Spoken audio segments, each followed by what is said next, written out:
Welcome to the Beyond Jiu Jitsu podcast, episode number 31. And this is a pretty special episode for the Beyond Jiu Jitsu podcast. We have with us today Jeremy Skinner. Jeremy is a black belt out of Absolute MMA St. Kilda under Lachlan, Giles and Craig Jones. I had a bit of a stalk on Jeremy's BJJ Heroes page, and here are some of his main achievements. He achieved first at IBJJF Pan Pacific Championships in 2018 as a purple belt, and first at AJJC Australian Championships in 2019 as a brown belt, and third in the ADCC Japan Trials in 2019. He is also a Polaris and Subversion veteran and a leg lock specialist. So very happy to have Jeremy here today. And as a bit of a side note, we also went to high school together. So that definitely helps. That should have been at the top. Yeah, it definitely should. That's your main achievement, going to high school with Kieren Lefebvre. That's actually how we got him on the show. It's because he's like, oh yeah, our mums are friends. Yeah. My mum said I had to do it. It's like hanging out with like that weird kid. Oh wait, that means I'm the weird kid. Yeah, you're the weird kid, bro. Honestly, this beats like any sort of like high school reunion because I have zero interest in something like that. This is way better to like just like meet high school friends like through jiu-jitsu instead. That's Right. So just out of curiosity, is there many people that we went to high school with that train jiu-jitsu? Yeah. I mean, are we going to start like dropping names? Yeah, fuck it. Why not? Like I know like Jack Hawthorne and his brother are getting into Okay. it. Yeah. So Cool. I'm totally blanking on some others. Like, but I think off the top of my head- Kieren Tumor is he's into MMA, more MMA than jiu-jitsu specifically. Yeah, I've trained with actually Kieren a couple of times. He trains basically down the road from Jack. So cool. like people are like getting a bit Yeah, we more have to do into a it. road trip up to New York. You guys went to school together in Newcastle? Yeah, well, yeah, pretty much. That's what we say. That's the easy version of Yeah. it. But like we also like went to school together on the Central Coast and like both left the same school and ended up at the same school, I think. Yeah. It sounds like really bizarre. Like we sort of were at the same school for slightly different times, and then we ended up at a different school at the same time. Yeah. Right. Very, very bizarre. So it's kind of like when people ask where I'm from and I'm like, oh yeah, I'm from Byron. But then when I meet someone who knows Byron well, they're like, oh yeah, where? And I'm like, okay, more specifically, Gooningary. And Yes. they're like, where the fuck is that? That's not even Byron. We have the same sort of thing. Technically, we went to school on what's called Lake Macquarie, but for all intents and purposes, we just say Newcastle. Like we just say it. Like it's not technically Newcastle. But anyway, for all of our international listeners, they're like, what the fuck are these guys talking about? But well, again, thanks for coming on the podcast, Jeremy. So just for our listeners that may not be familiar with you, shame on them. But for those people, can we just get a bit of a synopsis in your own words, your progression through jiu-jitsu to where you are today as a black belt? Sure. So I'm a black belt in Brazilian Jiu Jitsu. I started in 2011, so I've been training for about 10 years now. Actually, I think it's like 10 years, like as of like 2 weeks ago or something like that. Congrats. So decade in, it's like the only thing in my life that stayed like relatively consistent and like actually like stuck with like, yeah. So it started in 2011 in Newcastle. So I've trained at probably like I've been like coached at probably 3 different schools now. So I started under Sean Kirkwood at like Hunter Valley Martial Arts. So that was more of like they a karate gym that had like jiu-jitsu off on the side there. And so Sean would come out probably like every 2 weeks while we had like Ian Wright taking most of the classes the rest of the time there. But like, and so it was like, you know, bit of like mixed coaching there at the time.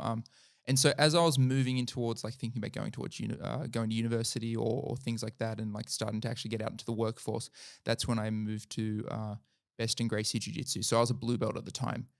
And that's where I think I spent a lot of my like people often talk about like, you know, like in their personal lives, like their formative years. I think that's where I spent a lot of my formative years of jiu-jitsu is training at Beston's where like I wouldn't say that like I had like fundamentals down or anything like that, but like that's where I started like thinking about like broader jiu-jitsu and trying to get like a better understanding of how I feel about it, what works for me. You were a blue belt at this stage? Yeah, blue belt at this stage, yeah. And so and I had like both Luke Besson, Grant Bradshaw and Kieren Harris like really be mentors to me and give me a lot of guidance there. And like they've been like all 3 of them were fantastic influences that sort of contributed something a little bit different. And then from there, so as I mentioned, like those are probably what I consider to be my more formative years in jiu-jitsu. And in those years, that's when I really started thinking more about trying to take competition seriously. It's something like it's an idea that I'd romanticize like from white belt days, like in 2011 when I was a white belt. I think the Meows were brown belts at the time, and like I really romanticized like sort of their lifestyle and like what they're looking to do. Like this idea of basically, um, like I guess uh, pursuing jujitsu like endlessly. Sleeping on the mats, sort of thing. Yeah, exactly. Yeah. I feel less about jujitsu now, and like where it like I Now that do, you've seen how the Meows walk, you're like, yeah, I don't know about that. Like so exactly that. And also even just the idea of like sleeping on the mats. Like now it's like I think like, man, like how do they not have staff more? Like like so gross. Yeah. Dude, you're making me feel old, Jeremy. Just that sentence of like, yeah, I was a white belt. I think the Meow brothers were brown belts. And I was like, I remember when I was in Brazil and we would be like doing the São Paulo circuit scene and I was a blue belt while they were purple belts. And I'm like, God damn, Jeremy's like, was a white belt when they were brown belts. I'm like, God, making me feel old, bro. Yeah, so exactly at that time, this is like when the Meows just had like that that clash back and forth with Kieren. I think they had like it was such a great like period to be whether you were getting into jiu-jitsu or you were interested in the competition scene, like it was such a good period to watch, right? To watch the battles that they had through purple and brown belt, something you'll never get to experience, Kieren. You weren't around, bro. I'm sorry. It's been and gone, but it was awesome. It was awesome to watch them battle, right? It was absolutely something epic because basically the two brothers lost like every match they had against Kieren up until the one match that mattered where I think Paolo won by advantage was that Gi Worlds, was it? Yeah, I think was that the one where he became the lightest ever absolute winner? Yeah.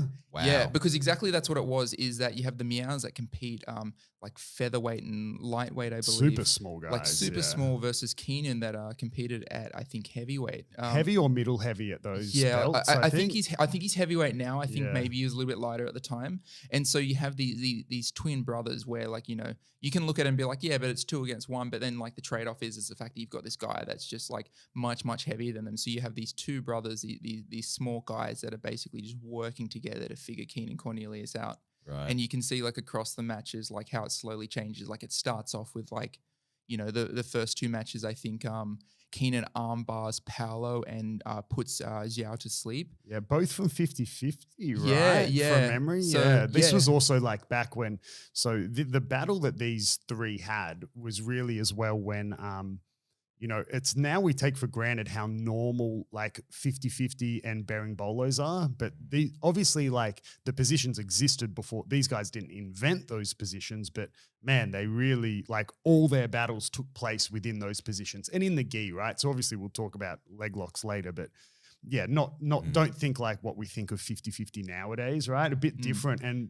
they forced a lot of rule changes, right? In IBJJF due to how much time they spent in 50-50. Wow, that's influential. Yeah. And so exactly that, like you have like Kieren submits both of them like the first 2 matches that these 2 brothers had. Like I think it was like an Ezekiel from 50-50 and an armbar from 50-50. And I think really what you saw was like the Meows trying to use that position as a bit more of an equalizer where it's like, trying to sweep Kieren and use it in that ways. Because I don't think they really used 50-50 in a lot of their other matches, except I think against the Mendez brothers, but that was a black belt, like that's a little bit later on. And so what you see over time is like it's slowly like I think the 3rd match then I think also finished with an armbar, and then I think maybe the 4th match ended up in like a double DQ. And so what you saw was they slowly work it back from just getting absolutely smashed to eventually beating Kieren Cornelius. And like that was like a really, really interesting time for jiu-jitsu, because like at the same time you also have like the Mendez brothers at like nearly at their peak of competition there. Like not quite yet. Like I think like once the Meows got to black belt, the Mendez brothers like were really at like their competitive peak, and that was shortly before they retired. And so this is what I was looking at white belt. Like, yeah, like I mean, for people who don't know you that well, Jeremy, like you're quite well known as being, super into the like the technical side of jiu-jitsu and the knowledge of it, and like in a loving way, you like to geek out on jiu-jitsu, like a lot of the top competitors do, right? So was watching those battles like, you as a white belt, I imagine, I didn't know you back then, but I assume you were probably the way you thought about jiu-jitsu was probably more advanced than the average white belt thought about jiu-jitsu? Like, were you able to digest a lot of what you were watching, or was it still a bit kind of beyond what you could grasp? So at the time, like I was trying to study the meows. Like this is like really early on. Like I was trying to like, I'd sit down with like pen and paper. I think I was like 16, 17 at the time. And I'm like, okay, I'm going to watch this match and just look at what he does. And I think like I'd say like the things I took note on, like would have been things that would have been very difficult for me to apply, as well as like I think there would have been a lot of things that happened that would have just gone completely over my head. But I was at least trying at the time to like start studying jiu-jitsu and look at what the competitors are doing, like at a very early stage, even though I wasn't training in a particularly competitive, like I would even say like just not a competitive gym at all when I started at Hunter Valley Martial Arts. But still just trying to look towards what like the high level competitors are doing and thinking like, okay, like that's like where jiu-jitsu is at, like that's what I'm aiming for. Right. And I'm going to like look to that. Like it's one of the things that like at the time I could see in karate is like this idea of uh, an appeal to tradition, essentially this idea of like the old way is like the right way, and it's that's sort of like a logical fallacy there, like I this agree, like yeah. like you should be like comparing it to like anything else. You look at like military strategy, Mhm. like weapons technology, anything. It's like the newest thing is always the best thing. Mhm. Like it might not necessarily be like the nicest thing, or like the thing that like you might might be like an ideal, like in terms of like your picture of jiu-jitsu. And I think that's where maybe like some of the older school guys that don't want to sort of change with the times are sort of stuck at, is like and I can agree with them there. Like it might be like what's happening now and what's working, it doesn't really sort of fit in with what you'd like jiu-jitsu to be, but like it doesn't change the fact that what That's they're what doing, it is, yeah. it doesn't change the fact that that is what's working. And whether you like it or not, like you need to change with it, because otherwise it just means then that like you're going to be stuck behind forever. Yeah, Yeah. absolutely. And during your process of studying these greats at the time, and still greats today, is that what led you to eventually seek out a gym like Absolute MMA and say, hey, in Australia, what's accessible to me right now, this is where I need to be? Yeah, that's definitely the case. And this was I had a conversation with my coach at the time, Luke Beston, who was really really awesome. Like just with me about jiu-jitsu. Like he was like at the time, like say for example heel hooks, like heel hooks was not like, so this was probably about 2015. Heel hooks was not something that was like pretty much any gym was comfortable with like having people roll with. Wasn't I a mean, thing. black belts barely knew how to do them back Exactly. then, right? And so that's exactly what it was. Like Luke, comes from like a Hoist Gracie jiu-jitsu background. Mhm. And even in like so their self-defense curriculum, they have some heel hooks. But even then, like, just for because there wasn't a lot of information about heel hooks at the time, and I agree with Luke on this for like what the time was.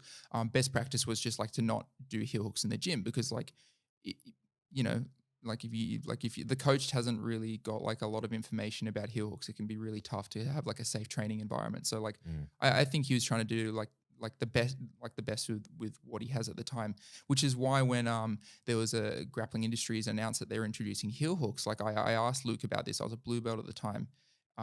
Hey, can I start practicing some heel hooks, because I've got this comp coming up and I just don't want to get heel hooked and like get injured. And he was straight away, it's like, yeah, definitely. Like Kieren's really keen on practicing some heel hooks.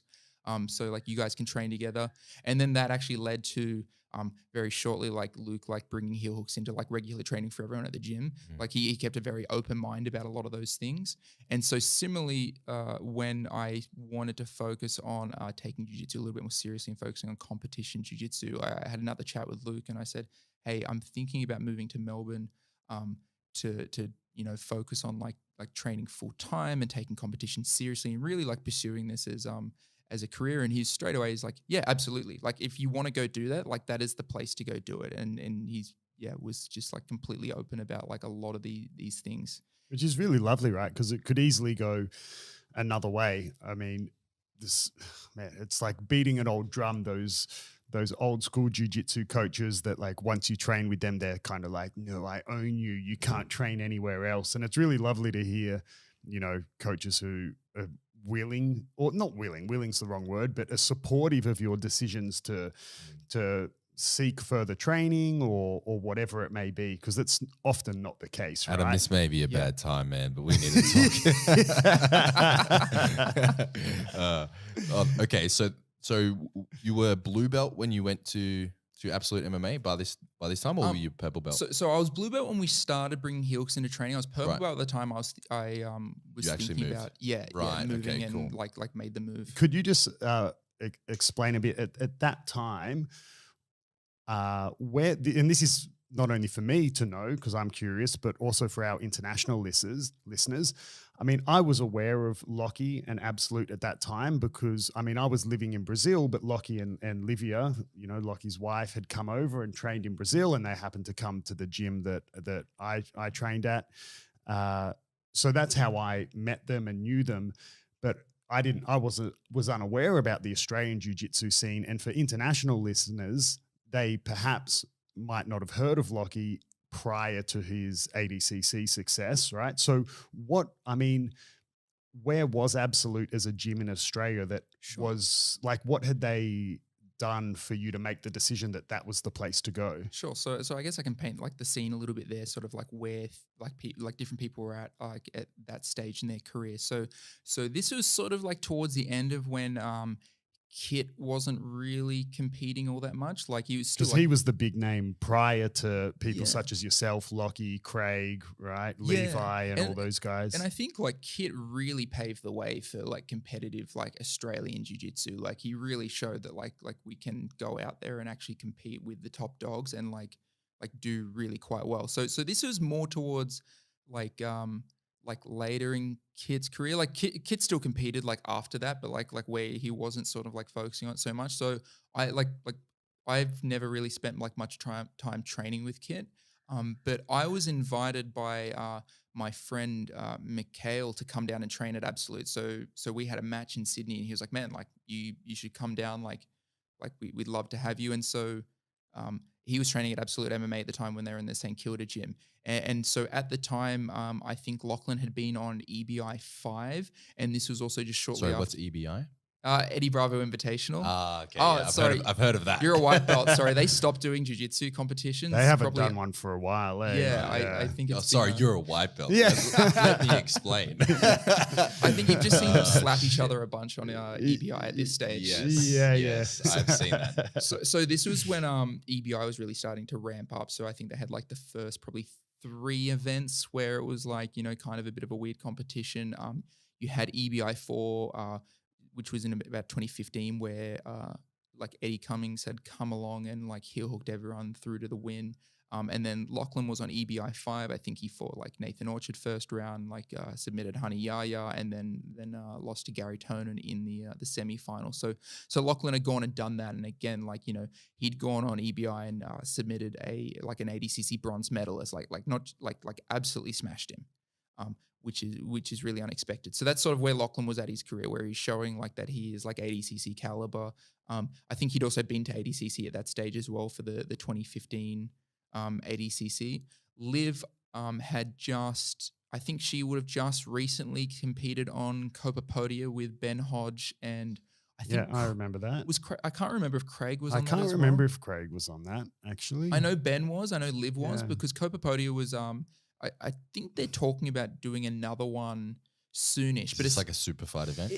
So it's kind of it's- like a who's number one sort of thing. Yeah, like they it's sort of a team event. It's almost like the first look at like team events for jiu-jitsu, but rather than but more like a wrestling sort of team meet where like you have like, say for example, you take like 3 competitors each and you just match them up with another opponent on another team, and there's like an agreed weight for their match. So more of like taking like a wrestling team meet idea and having those sort of events, and it was a brown belt event only. So I don't know if they ever did no gi matches. I know like there was a lot of gi matches. They're definitely more known for their gi matches. Yeah. So this is sort of where they're at the time, where like, you know, you've got like Liv competing at a very high level, like brown belt at the time, as well as like Ben I Hodge. think maybe Hope fought on that too, or was that a later one? Hope fought a I'm Copa not sure, Podio as actually. well. Hope Douglas. Hope. I think Hope might have been purple belt at the time. Right. But because I think like there was like a pretty long period after that where I think like Hope was a brown belt. Like I think she was a brown belt for 3 years. But anyway, so that's sort of where I was at the time, where like, you know, you've had Kit make like big waves overseas, and also like in Australian Jiu-Jitsu, with his competition, and like his approach to competition, like he was known for being like a very strong like guard passer, but he's sort of like, you know, sort of ramping down on competition. Lachlan had been on EBI. This was right before. So when I visited the first time, this was actually right before Craig had been on EBI, and not a lot of people know this, but like Craig was actually on EBI before he submitted Leandro Lowe, but like and like had like a fantastic run. So similar to Lachlan, like he actually submitted Nathan Orchard first round. He submitted Dara O'Connell, really high level Irish competitor. And then lost to Wagner Hoscher in the semifinal. So this was just before that. And so when I visited, so what caused me to actually think that I need to go to Absolute to start training, right? Like, because up until then, I like seeing like how Kit was doing. It looked more like he was just himself a very talented individual, and so like the idea of going and training with like a professional team had never really like crossed my mind, because it was just more like, oh, you've got someone like Kit who's just very talented, and otherwise there's not really opportunity for that in Australia.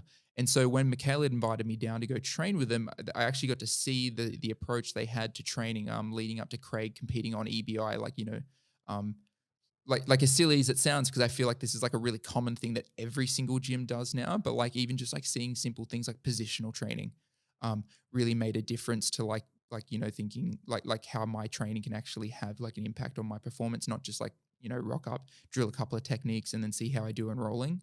Like having a more measured approach to how we train, which is sort of funny in a way, because like I saw benefit from studying outside of jiu-jitsu, but I never really thought much about like how my training could change within jiu-jitsu classes. Yeah, exactly, because it's not something I had control over. And so like class structure was never like up to me in like any way. So I found that really quite interesting. And so really like a lot of that just led to me like I think like literally the week I was there, I went, I'm moving here, and I made that decision. Wow. When you know, that's awesome. That's really cool. Yeah. So at that point, you're purple belt, you move to Absolute MMA St. Kilda, and then as I sort of was talking about at the start, you had a fair amount of success at purple belt. So yeah, how long were you with Absolute MMA until you did compete at the Pan Pacific? I think so. I think the day I arrived in Melbourne to like start living there, the Pan Pacs was on that day.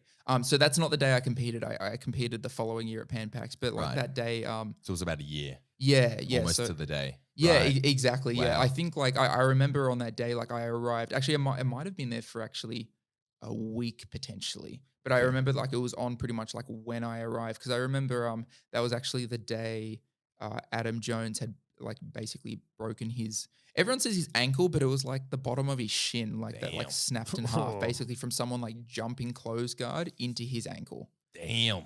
So I remember like literally like I remember. Dude did not jump high enough. Yeah. And Adam's like, I mean, he's not 7 foot, but he's like as close as like I feel like I've ever seen a man get to being 7 foot tall. Like he just towers over everyone, and so I think you have to jump pretty high to get close guard on Adam. Like yeah, and so that was an odd day, because that was I turned up to the comp. I'd walked in the door and like looked over on the mats and like saw the person just jump into Adam's shin. Like first thing I saw that day was like, what am I doing here? Turn around and walk out. And so that was pretty horrific. So I think it was about a year from then that I went and competed at Pan Pacs at purple belt and won my division.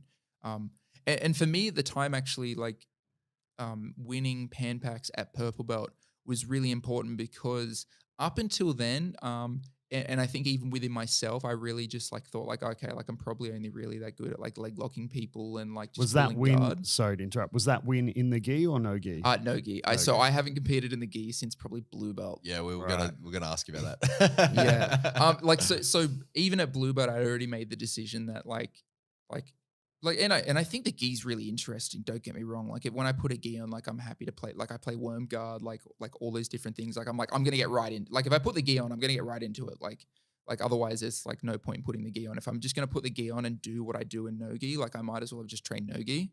Right. So Yeah.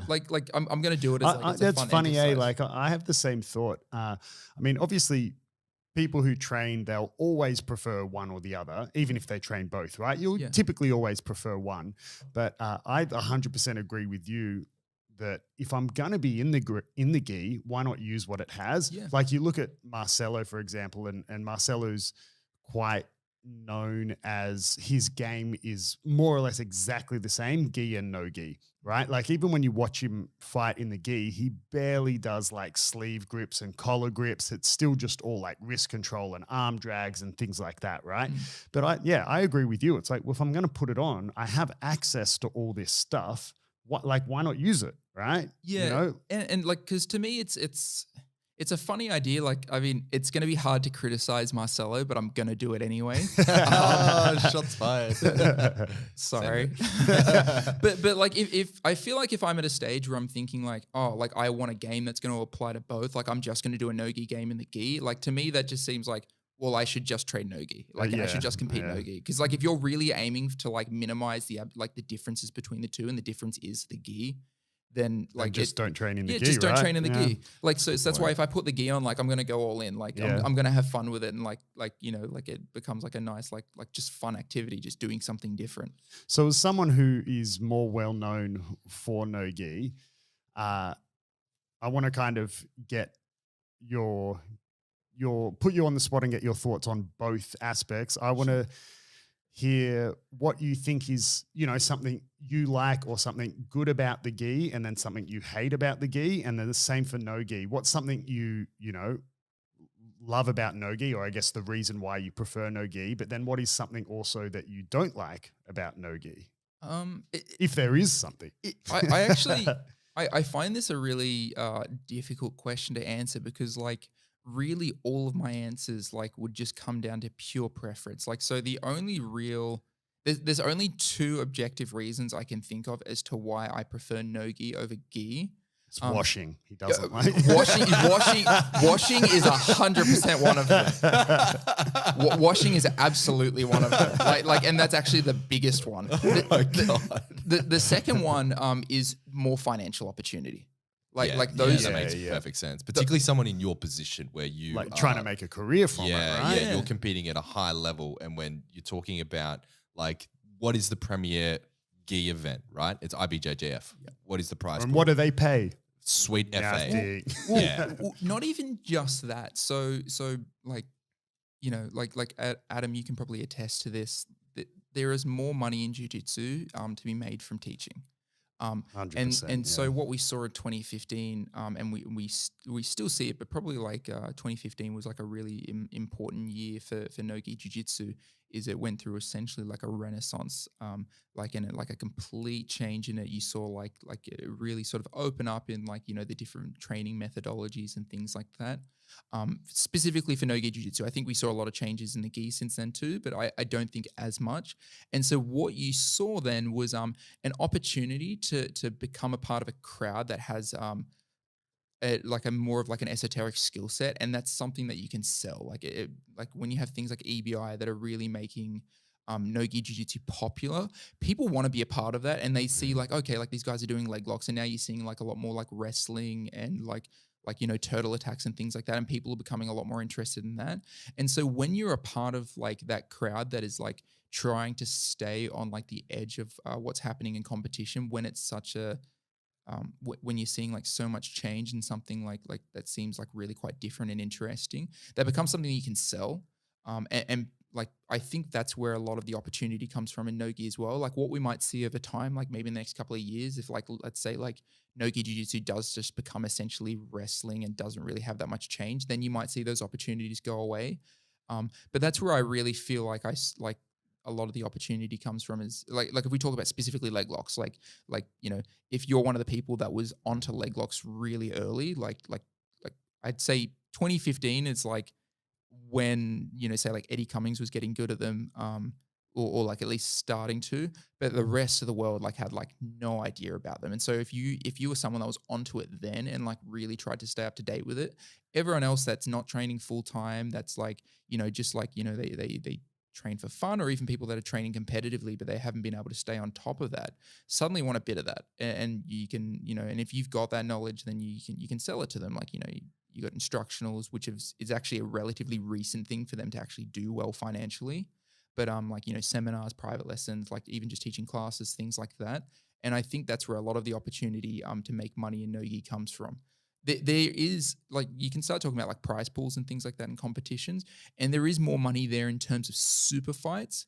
But really, if you talk to any of like the really high level competitors, they do get paid like a handsome fee for like those doing those super fights. But the seminars they'll do around those super fights actually makes them way more money. So that's it. Yeah. Like, I mean, because you look at sports that pay way more than jiu-jitsu, like boxing, right? And you have professional boxers who were getting paid big bucks to fight, but then once they've retired, all of a sudden they, the money dries up, they go broke or whatever. So it's 100% in teaching. And I think, well, you would know more about this than me, Jeremy, because you're quite close to Craig. But I believe Craig even said after he blew up from ADCC with submitting Low and Chael Sonnen and all that, he went on a massive seminar tour. Oh, and yeah, like 12 months. Yeah, and he made a killing, but he also, I believe, reflected back on it saying it was like one of the worst years of his life. But he, just in terms of the amount of travel and lack of sleep and time zones, but he knew it's short-lived, right? Like it's not going to last forever. I mean, obviously at the moment it would still be lasting for Craig because he's still very relevant. But, I mean, yeah, it doesn't last forever. And I say this all the time. You could probably put, 2 seminars side by side on the same day and have one being taught by Craig and one being taught by Roger Gracie or Marcelo Garcia or these massive names, and more people would go to Craig's because he's way more in the limelight at the moment. And whereas even guys like Roger and Marcelo, like it doesn't last forever. So you do, and then you can have the prize pool money, but then after that it's seminars, and then after that, it is like teaching and having a gym. Like that is the way you make money in jiu-jitsu as you go into your older life, right? And that's exactly it. So for me, the way that I treat competition and super fights and things like that, and similar with Craig, that's why like he'll take like, like he has like all these fun, exciting matches just with like really interesting names like in the sport. It's just an opportunity to sell yourself. So that way then you can make money in these other ways. Like obviously like you make money from doing like the super fight and things like that. But the bulk of the money is going to come from using that as an opportunity to like market yourself. And advertise what so that way you can sell the seminars. Like the joke is that like Craig's like the second best like grappler in jiu-jitsu. But he's obviously very good, but he also focuses on being very entertaining. Like in his matches as well. Like he doesn't want to have a boring match. He'd rather rather lose an exciting match than win a boring match. And like we saw that like with his match against like Darby just recently, Darby Ramos on Polaris, like Darby just really forced that to be just like a boring match, just backing away. Like, and I think he's same as like when when he lost to Mateus at ADCC, right? Like man, like props to Mateus for winning, but man, that was a very boring fight. And despite Craig's best efforts to engage, Mateus has huge respect for Craig's leg lock game, so was very hesitant, but it resulted in quite a boring match, right? You know? Like because if you look at their ADCC runs, like on that day, like obviously Mateus is very good. Like even Craig said after the match, he felt like at any stage Mateus could have passed his guard if he wanted to, but he just didn't make the decision to do so, which would have made for at least a more exciting match. But like the runs that they had at ADCC, like all 3 of Craig's matches was like a highlight reel start to finish. You could just pick any moment in like any of his matches, and like there's a lot of movement, a lot of technique going on, like a lot of like high level jiu-jitsu happening, as opposed to like Mateus's run, not so much. Unfortunately. So speaking then of super fights, so more recently you had quite a tough match with Kieren at, what was it called? The Classic Jiu-Jitsu, right? Yeah. That was up in Queensland, right? Which you got the sub win. You now have another super fight coming up, which I believe the date's been changed to February 12th. Yep. Okay, that's with Subversion. Yep. And you'll be going against Tallis and Suarez, who, obviously Cannon's no joke. He just placed 3rd at No-Gi Worlds, losing to Isaac. Yeah, they had a fantastic match in the semifinals. Yeah, it was an entertaining match, wasn't it? So Taliesin, I guess, is maybe more accomplished than Cannon, so or at least a bigger name. How are you approaching this match coming up with Taliesin without giving away your secrets? Right, it's still it's still a few months out. But Yeah, I think it's fair to say that you look at like Taliesin's success in jiu-jitsu, like he's probably like one of like maybe even like the best grappler like at his weight class. Like you look at his first year at black belt in 2019. I think he won every single competition he went in except for one. I think it was Europeans maybe that he took silver, but like every other comp he smashed. Like he took gold at everything. So like I have to take this match very seriously. And I have to show him like the due respect like leading up to the match. Like, do they did they specify a weight division for it? Yeah, I think we're doing 65 kilos. Okay. Which is Is that a hard cut for 145 you? You pounds. normally walk around 70, right? So fluctuate a little bit. I'm probably about 70 at the moment. Yeah. Sometimes up to like 76. Okay. It is, for those listening, 3 months post not doing any training, pretty much, because we've been in lockdown in Sydney. Yeah, so I was really fortunate. Like, well, not fortunate, but like like the one positive I can glean from lockdown is I actually lost weight. If anything, Did you really? Yeah, like I if anything, I lost weight. I've been really fortunate. I got scurvy. I lost a bunch of weight. I think yeah, that's exactly it. I was like, yeah, What's scurvy? No, why scurvy? Well, Why'd you go to that I don't direction? know. It just came into my head. Malnourishment, I guess. Yeah. Right, you got the pox. yeah, like as opposed to like say like the peak of my training, for example, like last year when like I didn't really have any matches sort of like coming up, and like I'm just like training hard, like like even just like things like creatine, carrying like the extra water weight and like the muscles and stuff, like I'm getting up to like 76 kilos. But yeah, right now walking around at about 70. But I need to like, I'm not going to bulk up in that time, but in about 4 weeks I've got the BOA Super 8, which is at 80 kilos. So Wow. Okay. I'm kind of. Oh, do you? Oh, that's right. The BOA Super 8 are coming back as well, right? Because that's an event you fought on. Have you fought on that before? was, I know Lockie and that have fought on it. That was purple belt, my first super fight. Yeah. Where is this event held? This is down in Melbourne. So they get in.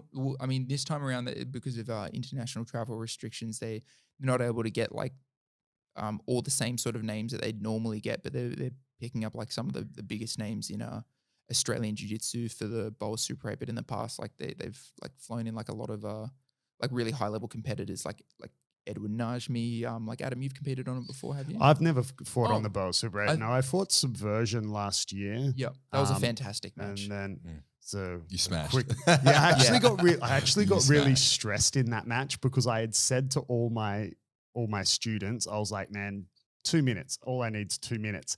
And then like I missed my initial takedown, and then I started getting stressed because I was like, 2 minutes. like a minute and a half. I looked at the clock. I was like, I'm running out of time. I told everyone 2 minutes. I think I ended up needing 4 minutes, but yeah. What was the finish? You had your opponent mounted, and Yeah, it was it's like a Ezekiel. lapel Ezekiel. I was going to say, I couldn't remember if it was like some sort of cross choke or if it was like an Ezekiel or Yeah, like a bit of a mix between the two. Yeah, it's like a modified Ezekiel. It's I mean, I did it years ago. You do it to me all the time. Yeah, I showed it years ago on Bernardo. My belt, you can do anything. Yeah, you want. you know how Bernardo has like those videos where he gets whoever to show a technique. So I did it with him years ago, but more recently, like Adam Wiltz did it with Bernardo as well. Showed the exact same choke, and I'm supposed to be fighting on this Subversion as well that you're fighting on in February. Who against? But Gustavo Gilmardes, I think his last name is. Yep. He's from Roots. I think it'll be a gi match as well. But actually, it's funny because recently I've been thinking, man, maybe I should maybe send him a message and be like, hey, Gustavo, you want to do no gi instead? You know, Do it. But yeah, I don't know. They haven't. Did they approach you about the date change, or they just changed it? No, they just changed it. Yeah, and I so find they out from did. Instagram. Yeah. Dude, they're like, I don't want to rag on Subversion because, I'm probably about to fight on their card. You're going to fight on their card. But that fight against No one's listening. James, no one's listening, right? On the last Subversion, no joke, like that Subversion was on a Sunday, right? and I didn't even know I was fighting on it. On the Monday, they posted like the, what do you call, like the sort of matchup photo of me and James. They posted on their Instagram on the Monday. They didn't even message me or anything. And I was like, what the hell? No, they tagged me in it. That's right. And then I messaged them. I was like, am I fighting on this Sunday? They're like, yeah. And I'm like, oh, cool. Where? What time? What's the weight category? Like I knew nothing, right? And yeah, this next one, they didn't message me about the date change, but I did wonder, I was like, I wonder if they at least messaged the headliners. Like, Nah. Yeah. Nah. Okay. Like I sometimes I saw that and I thought, I wonder if Taliesin knows. Yeah. like You're gonna start like a WhatsApp group or something. because we talk to each other like a little bit, like we've like talked about like the upcoming match and stuff. But like I see that and I think, I don't know like how much Taliesin's like checking his like Instagram feed and stuff. But I mean, you would think they at least message you like, okay, like, you know, I'm a nobody, but you and Taliesin are headlining. Like, what if Taliesin is like, okay, borders are opening up, man, I'm booking a trip back to Brazil to see my, like, what if he's got flights back to Brazil Like, on the 10th of February, right? Like because he's been here for like, you know, a few probably years like a few now, years right? now, and I think he wouldn't have been able to leave Australia for the last like 2 He probably years. wants to see, you know, so you don't know. Probably wants to like see his family. So we sort of started to get into it just before. You were saying that, you know, you were saying Taliesin is a very highly respected black belt, and you are giving him the respect in terms of your preparation for this upcoming match. What does that sort of look like? What's a day in the life? Because obviously, for Jeremy those who Paul don't Skinner? know, you're not in, like, you're now living in Sydney, right? So Yeah, you're not yeah. in, I mean, obviously you still like represent Absolute, but you're not training there on a daily basis because you're in Sydney now. So how's your approach for Taliesin looking? Yeah. So the problem is that over probably the last like 4 or 5 months, like being able to train properly has been pretty disruptive. Like we just had like a 3-month lockdown. Fortunately, like for example, George he did message me about one potential date change, which was going to be, I think it was originally September. It was going to be end of December this month, I think. Yeah, end of October. Yeah. Oh, right. And Yep. then Yep. got pushed again. Yeah. Yeah, the 30th or so something. if it was going to be for that date, like that would have been really, really tough to be prepared in time. But Especially because Byron, where Taliesin isn't in lockdown, so he would have been training, and Exactly. you down here doing sweet FA. and yeah, exactly. So I was looking at that, I'm like, because Taliesin, like one of the big things approaching that match is like, I know he has incredible cardio. Like he can push a pace for a long time. Yeah. So that's something I have to keep in mind because like, I don't know if you guys have ever seen like my matches. My cardio, not the greatest. No, I haven't seen any of your matches. What are you talking about? I haven't had I think it's never gotten to a point where I've fully gassed out in a match except for ADCC trials, and that was like after a couple of matches, and that was like the I think my 4th match of the day, and like I had relatively fast matches before that, but then we had like a 9-minute match, and I really like tried to push the pace on that one, and you know, like that's probably the only time in recent memory where I've really gassed out. But yeah, so like, but the thing is though, it's like that's like, you know, like gassing out, but like, you know, I'm still like in other matches, like having to still really control my pace and make sure that I'm not like, you know, just like pushing myself too hard and like overextending in terms of like what my physical capacity is. So that's something I've got to keep in mind leading up to this match is making sure that my my ability to like really like keep up a pace through the whole match is gonna, like, I'm gonna be ready for that, and that's not something that I can prepare for in like 4 weeks. So I'm really like glad that I've got until like February to do that, and I've also got some matches that'll be coming up before that. So like as we So mentioned, you like said Boa Super. Who are you fighting on that? So I'm actually in the Super 8. So the way it works is they have like an they have a 8-person bracket, right? Yeah. Sorry, yeah. I think in the past, I can't remember. Do you know your first match already, or no idea? Not sure yet. Like it only as of like yesterday that they're following up with the other competitors. So I got the call about that last week. They've followed up with like some of the other competitors on the Monday. Any names you can give that you know? So I guess I can confirm the ones that like they announced like because they did do like previously like an announcement about like who's going to be on it. So like Keller's going to be on it. So hopefully I don't have Keller first round. Because you're so, training together, right? At Exactly. Grappling So education. so I teach like 5 of like pretty much all the daytime classes at Grappling Education, which is Keller's gym. So Keller and I train together a lot. So like hopefully we don't have each other first round. Like that would be nice if we didn't have to do that. I'm training a lot more as well with Ethan Thomas. Like incredibly high level wrestler as well as like a fantastic black belt. But he, I don't think he's going to be on that. Like he was invited, like, and he was like the first time around, like he was definitely going to be on it. But I think, they just pick 8 people from Grappling Education, Yeah. and they're on the card. well, it's sort of funny because like half the people on it are like from Sydney, and I'm like, I train with all these people. I actually I'm not 100% certain, but I know they were like talking to like Ari about being on the card. I can't remember if that ended up coming through, but it's like I've trained with Ari heaps as well. Like, yeah. But I think that's just the way it is. Like anytime I compete now, like you know who you're pretty familiar with who you're going to go against. Like especially in Australia, right? Like obviously Australians are starting to blow up on the scene, but still compared to Brazil or the US or even Europe, the top level Australian competitors, it's a small group of people, you know, compared to what, you know, in the US, there's lots of them. In Brazil, there's lots of them. So, and that's exactly it. Like this Taliesin match, like I'm really looking forward to that because it's like the first super fight I'm going to have in like 3 years against someone my actual weight.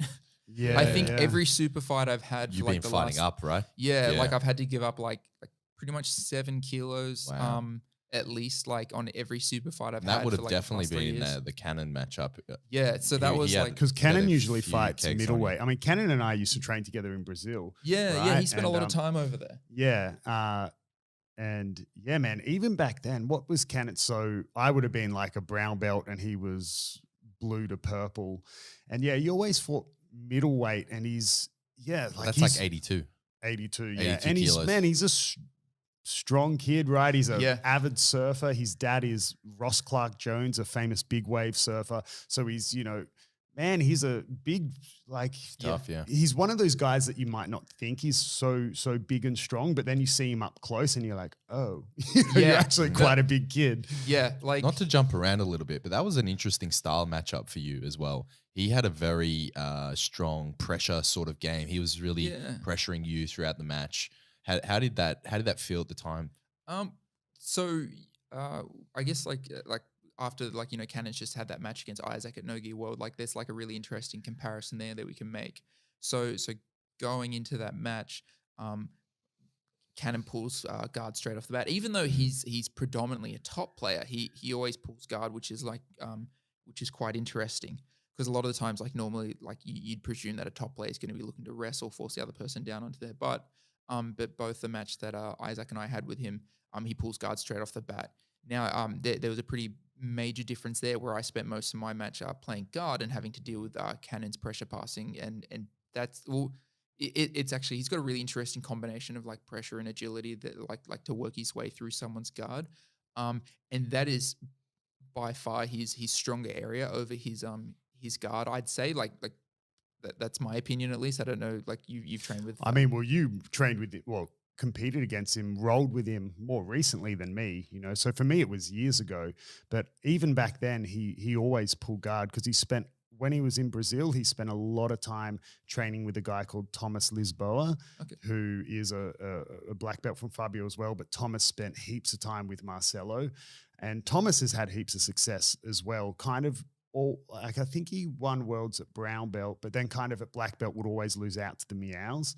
And then obviously Cannon went and he's now fighting out of Marcelo's gym. So, I mean, I think you probably by default would get good at X guard or whatever. But even as a blue purple belt, Cannon had a good X guard. Yeah. So, but yeah, and I remember him having good top pressure as well. Like as a bigger person, he could kind of fill those gaps and really agile. It almost felt like it didn't feel like he was surfing, but like obviously to be a surfer, you had really sort of dexterous with your feet and whatever. And he has this really nice like flow on top while still being super heavy, right? Yes, And absolutely. that's definitely what we saw in that matchup. Yeah. Yeah, exactly. So like, and he put like a lot of heavy pressure on top of me. And so one of the interesting things to take away from that match is at the start, I'd say I got pretty close to like passing his guard, like almost straight off the bat, like with like a lot of like with some like body lock and like near side underhook passing from like a half guard.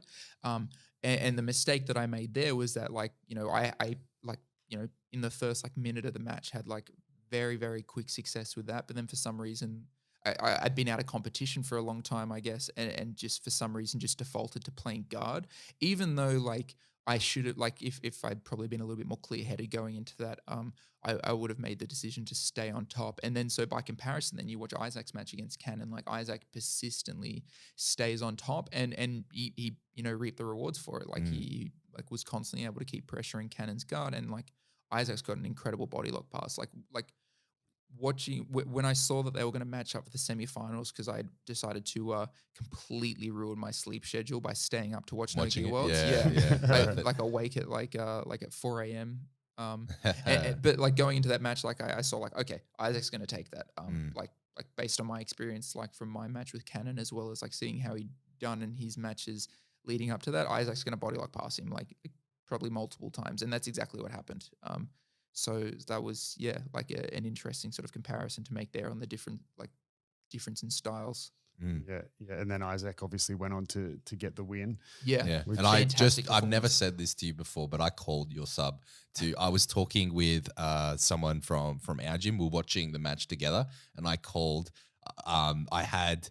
We had like a running, not a bet, but like a running discussion. Okay, what's the results? He put his in, I put mine in, and my two was either some form of leg lock game win or a submission via triangle. Yeah, and it was a bit of like an inverted sort of triangle, wasn't it? Yeah, so it's a variation of a triangle we call an ankle triangle. It basically like you take a triangle, but you almost like rotate the triangle sort of like 90 degrees. And you get some different results there. It gives some like different options. It's a the way that you would look to finish it is probably a little bit different to a regular triangle. You're thinking about like basically getting your partner to, or your opponent to like open their shoulders up rather than drawing everything in and compressing everything in. Just because of the very nature of the triangle. So finishing with like the similar to how Gordon Ryan finished Carl Bohm on Who's With Number that One. Almost like turned into a mirror lock sort of Exactly position. that. So you're looking at essentially like an Americana from an ankle triangle. And so the way that you see like Gordon's knee drops in front of Kyle's chest on there with his lock of the triangle against the side of the neck rather than around the other side in front of the shoulder. Yeah, so it's sort of like that in between position where you might see. I think Gary Tonin sets up really well, like a triangle from the back, right? Yeah. Where you you've turned that 90 degrees. You often find yourself in that position. Yeah, but you obviously hit it from guard. Yeah, so the setup there is a very deliberate one. It stems off a style of setup that I got from Craig and Lachlan that they call the Choi bar. So it basically like an arm bar variation.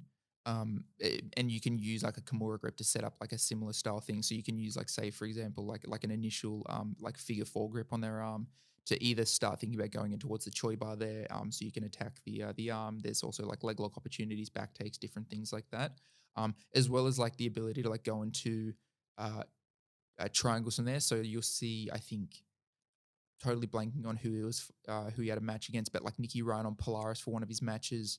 I think it was against Phil Harris actually. Basically using like an inverted arm bar or like a Choi bar essentially to invert through to a triangle where he squares up with his partner. ADCC trials, Japan, the one where I lost in the semifinals, I used the exact same setup, but there was a small mistake I made there where I know Nicky Ryan prefers to square up with him, but I find personally like it gives him too much of an ability to posture, and that might just be a mistake that I'm making there. So instead, like I place my my quad behind my partner's head there, and I turn downwards instead to force him through into the roll. It doesn't give him an opportunity to posture, and so that's something that I'd fixed up from trials, and I was able to finish Cannon with that setup there. I think even though I had his arm extended, he said after the fact that it was actually he was tapping to the strangle, because basically you want to start extending that arm and like opening up the shoulder to cause pressure on the far side of the neck. That's what he there. gets for being so jacked across the shoulders. But Exactly. It's like I said to like I had Joey and JT at the gym the other night, and you know, as you know, they're quite well developed guys, big strong guys. Oh, and, they're right. Yeah, and it's like you roll with JT or something, and you get a crossface, and his lat is so big. It's like, you know, those beginner handholds at indoor rock climbing gyms. Yeah, it's like that. You're like, yeah, thanks, bro. It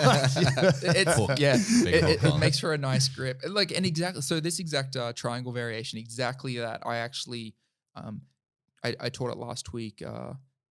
At grappling education, but like it's something that I'll teach to people where like I find it a much more effective way of triangling someone like a lot bigger than yourself. Like, you know, the classic thing is, you know, you put like a, you know, 140 kilo man in a triangle and he just walks around it. Yeah, smashes through it. Like, there's a guy at grappling education, Mark McKay, who's literally 140 kilos. So he's literally twice my weight. This is the only way I've ever triangled him. Wow. Every other time it's a joke. Like if I try and go for a standard front triangle, he just walks around the corner and he's inside control. The first gym I trained at was a gym in Canada when I lived there. And first gym, so I was a white belt. And one of the guys I would train with on a daily basis was also a white belt. His name was Trevor, and he was an ex, not NFL player, but like he played American football. And he was like, I don't know what it is in kilos, but he was like 350 pounds. Like he's a big dude. Wow, that's like 140 kilos. Yeah, so like big guy. And even though I'm pretty big, like, man, he was big and I was only a white belt. The coach was like, oh, you know, if anyone ever triangles Trevor, like you get a stripe, right? And so I was rolling with him one day and I threw on a mounted triangle and then he bridged and rolled. But the way he bridged and rolled, he came up into the triangle and he was like flat on his belly. So he couldn't stack me. And he tapped, right? And I was like, I get a stripe. And then the coach was like, nah, it's no-gi, bro. There's no belts. There's no stripes. And I was like, fuck. You know, back then when you're a white belt, man, those stripes, they mean a lot, you know? Like I was devastated. Yeah, man, gotta get them stripes on your belt. So I wanted to ask at some point today, Jez, now that travel restrictions in Australia, or at least for New South Wales, are looking to ease from November 1st. Not to get into any politics, but we're seeing you know, compete. You have all these competitions, these super fights on the agenda. Trials next year as well, right? Should we be expecting to see you at the Oceania ADCC trials? Yeah, definitely. So actually, I forgot to mention this earlier. Like one of the big things for preparing with Taliesin is getting a lot of time training with Luke Martin at Sydney West. And so like literally, I think yesterday we had like a big discussion about as well as like who's going to be in what division for trials. So like most of my training for that stuff is going back and forth, like grappling education and Sydney West. And so like, so I'll definitely be at trials, and it's a matter of like what other Australians are going to be in what division at trials. But sorry, you keep asking a question. I think we never get through this is great. Like, no, it's organic. But basically my question is, you have a lot of things coming up. You've got a lot of matches. You're back in the competition scene, and it's been, well, since around end of 2019, start of 2020 was your last match, I believe, or around mid 2020. Sorry, with the classic. Yeah, so that was. I'm totally blanking. I think it was mid, like with all the in and out of lockdowns. It feels it could have been last week, and you'd be like, it was a lifetime ago. Yeah, it's like the one time I've competed in about 2 years now. So like to me, I can't even tell you when it was. It's like the 1 in 2 years, right? Yeah. So it's all a blur. With all these competitions starting up, is there any chance that you're planning to at some point go and visit the B team in the States and train with your old coach, Craig Jones? I think recently this is like the one question I get, combined with like what happened with Gordon Ryan and like the rest. Like, well, we're not going to go into that. There's an awesome YouTube series you can check out. Yes, to find out more. But yeah, I'd definitely like to go over and train there. Like, I think it would be silly not to. Like, I guess just like in the past, the issue's been like lack of financials with going over and getting to train with those guys. Like, I'm very fortunate that I get to train with Craig when I can. Like, for example, like he it was like really cool enough for him to include me in like his Thailand training camp. And when he's in Australia, like I train with him as much as I can, as well as like we got to get like a decent amount of training in when we were in like the UK together for, I think it was, Polaris. yeah, both Polarises, I think. Yeah, for both Polarises. 17. Yeah, so because we were both on Polaris and Grapple Fest twice at the same time. So like it was great like getting to train with Craig a lot both on those 2 trips. Yeah, so I definitely like to go over and visit B Team. I think it'd be silly not to, like as well as like, you know, how many other great competitors there are there. As well as it just looks like a great training facility. Yeah. Yeah, it looks great. Particularly like, and we have some big Australian names there now, like between Craig Jones and Isaac Mitchell. Yeah. It's, you know, the huge blasting onto the scene. I believe Isaac got promoted like the week before No-Gi Worlds to compete at brown belt. And for those that haven't seen it, he absolutely demolished his division and not a single point was scored against him. Yeah, it wasn't even close. Like, that is so impressive. Wasn't even close. And it's So really impressive. interesting as well watching that division because you saw Isaac go in there and face a lot of American and also a Ukrainian competitor, like so very high wrestling pedigree, and you watch this Australian out wrestle every single one of these guys and just smash them. And he was quite, in his own words, underprepared. Like I know it's probably just him being humble, but he was very dehydrated that day. Apparently, with he's a big boy. His weight cut did not go according to plan, and he was quite dehydrated. So the fact that he was able to perform at the level he did under the circumstances he was in, you know, very impressive. So I think that Jeremy Skinner would be a perfect contribution to the B team, particularly for the Australian side. So I'm excited to see that. Yeah, I'd like to see it, Matt, you know, line up. Like you said, obviously it's, you know, it can be really put a lot of strain, like the financial side, right, of trying to travel and visas and all these things that people don't consider when they think, why don't you just go train there? And you're like, bro, who's paying for it? Yeah. Right, you know, so I hope, man, I'd love to see you, you know, even if it is just a short little 1 month trip or something, you know, would be awesome to see you get over there and get some training in. And I'm just glad that like they're not in LA or New York. Like I'm just so glad. Like obviously like Austin's like not necessarily cheap either, but it's not LA or New York. Like and it's within the grasp. It's within reach. Yeah. Just like like the big thing was like the reason why I would like it was really, really tough to go over and like train with those guys when they're in New York is because it's New York and New York like cost a fortune. Yeah. Like it's so terrible. I'm glad they're in Austin. That's much nicer. It's also just like better climate. Yeah. That's so funny. It's like I've got a student who's about to go do just like 3 months up in Byron, right? Gonna go train with Taliesin for a bit and whatever, just live Get some inside information. Yeah. And you said that and I was just thinking like, yeah, smart move. Like that makes sense. Like like that'd be a good place to go train. Yeah. But yeah, it's kind of like Byron now is so absurdly expensive. She's having to pay like almost $400 a week in rent to stay in a hostel that has 10 other people sleeping in the serious? room. That is insane. Like you were saying that and I thought like, yeah, like I pay like for an 200 apartment, bro, or something. Yeah. Yeah. Like, and she's going to be in a hostel with like 10 other people. Damn. Like, dude, that's a joke. she's getting scammed. That's or she's just getting scammed, It's right? like Talison's fucking Airbnb side hustle. I don't think it even costs that much to stay in Bondi. Like in It doesn't. Like, No. I think I was paying like less than that when it was like me and 2 mates in like a hostel in Bondi when I first got to It's like Sydney. $100 or Byron's a $200 joke or now. something like So that. yeah, obviously Austin's much more affordable than New Byron York or Bay. LA. Or Byron Bay. We'll put Byron Bay up there now. Yeah, Yeah. Byron Bay. I mean, I've never been to Austin or Texas at all, so you know, I have no idea what part of the city they're in. But yeah, either way, even if they're in the richest part, it's going to be cheaper than New York, bro. So yeah, man. Hopefully, you know, it'd be sick to see that. You know, whether you did a trip in preparation for a comp over there or something, I'd, you know, be awesome. Yeah, if you need someone to come and film it, just let me know. But so we have a lot going on in terms of your competition scene coming up for Jeremy Paul Skinner. What's next after the evolution of this? So I know 2022 is going to be a big year of comps for you. Where do you want to progress your jiu-jitsu beyond? So I don't really do jiu-jitsu to compete. Competition is more just like a byproduct of me wanting to do jiu-jitsu. So long term, like I'd like to be a coach. I'd like to like have like my own gym.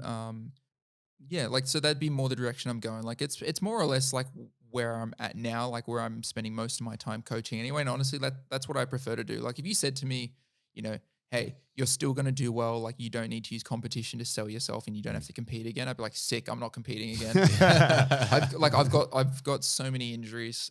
Yeah, like It's super hard on the body, right? It's Yeah. people don't, like I kind of, when you have students be like, oh, my thumb's a bit sore, I can't train. And you're like, man, you don't realize like these guys who seem bulletproof, like you look at guys like, yourself or whoever, Taliesin, Gordon Ryan, you know, all these guys, like, man, they're riddled with injuries. Like they just push through it and train and compete. Like these guys aren't invincible. It's very hard, right? Yeah, exactly. So yeah, long term that would be just more focus on competition. Like honestly, and like I think about this, like I might even just do something different. Like I might go study and like go down like a different professional route and like just like, you know, train like for fun after that. Yeah, Like awesome. I think it's I think when people tell themselves like I'm going to do jiu-jitsu forever, it's like I don't think that's like a healthy way to approach it. Like I think you you know I'm totally blanking on the term for it, but like, you know, sort of Like a bit pigeonholed or yeah, like unconditional sort of like love, like Right, essentially, right. like that's like generally like actually like I mean that's more or less like a toxic sign. I like to me my love for jiu-jitsu is certainly conditional. But I actually think it's just better that way. Like well, the sport might evolve in a direction that Yeah. doesn't interest you anymore as Yeah. well, right? Like it might, yeah, like you're if it might like it could potentially just become like essentially just wrestling. Like nogi Right. might just become wrestling. Right. Like and like because you do see it sort of going towards that route of like just heavily favoring wrestling, and it's like if jiu-jitsu just becomes wrestling, I'm like, oh, it doesn't really interest me all that much. Yeah, that makes sense. Like I do enjoy like the wrestling aspect, but if it becomes pure wrestling, like that's not what I got into. And like that's fine. Like I'm happy. Like if I want to keep competing, I'm happy to change with that. Like we were talking about that before. But like at the same But you're time, not like necessarily going to make a life decision Yeah. on continuing to do Like- something that doesn't interest you anymore, right? yeah, like I don't want to be that coach. Like as we talked about before, like that doesn't change with the times. And if I'm in a Yeah. position where I don't want to change with jiu-jitsu, I'm like, okay, maybe like jiu-jitsu is not for me anymore. Yeah. Like yeah, and 100%. and I'm okay with that. Like I enjoy it, and like I have like a very very strong passion for jiu-jitsu. And like that's still like a very strong passion for jiu-jitsu. Like I still enjoy studying matches every day, things like that. And so with that, I'd like to like, you know, go into coaching because for me, like I enjoy jiu-jitsu for like the technical aspect. I really enjoy like basically like trying to work as a part of like a think tank to develop techniques. Like that's why like I like going and training with Luke Martin out at Sydney West. And like, you know, like having like my own classes at Grappling Education where like everyone's sort of like a part of a team there and we're like working on techniques together. And that's sort of like where I enjoy competition as well as more of like an effort or like a direction to devote my efforts. But yeah, like exactly that. Like it may not be that like that forever. That's awesome. Well, Jeremy, thanks so much for joining us on the Beyond Jiu-Jitsu podcast. Where can people find you? So best way to reach me is on Instagram at Jeremy Paul Skinner. I think that's the main way to reach me. I am on Facebook, but like Instagram's the easiest way. And also your YouTube channel. If you search Jeremy Skinner on YouTube.